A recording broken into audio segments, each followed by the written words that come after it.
Hello, Connie Nicol here today with Creative Scrapbooker magazine. I'm working with some of the new Elizabeth Craft design Christmas dies that were just released in late 2019, and I'll show you how to make this simple and quick card.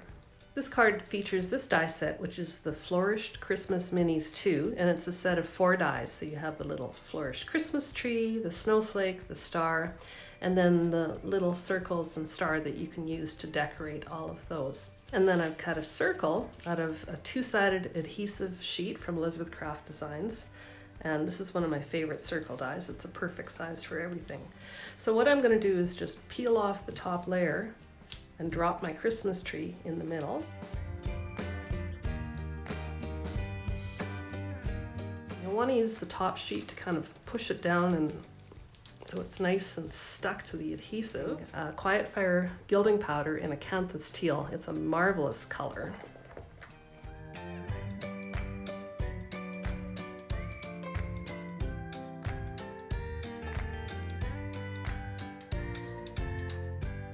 So I've taken my gilding powder covered adhesive circle and I just took it and melted the embossing powder with my heat gun.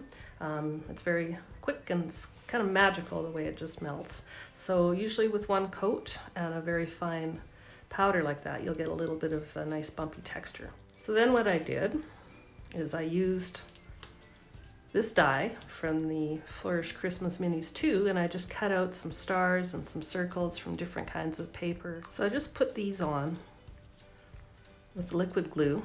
These little bottles are really nice because they're fine tip, so you can just add a little dab. So then you can take your decorated circle and just adhere it to a square or rectangle of white cardstock.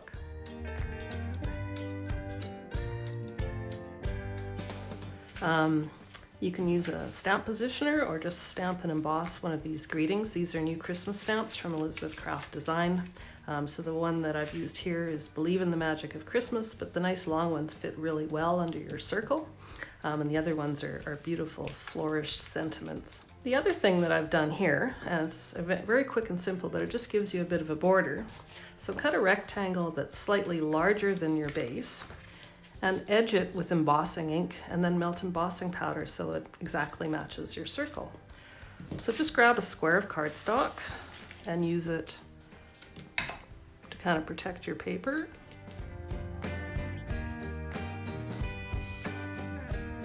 So you can just continue using your embossing ink and your embossing powder and create a rectangle all the way around. You have your sentiment on there, you can tie on a bit of ribbon, and it's a super easy card.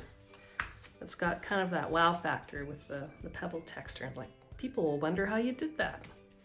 So thanks for stopping by. I hope you enjoyed this video. There's lots of other videos on the Creative Scrapbooker magazine Facebook video library. Merry Christmas.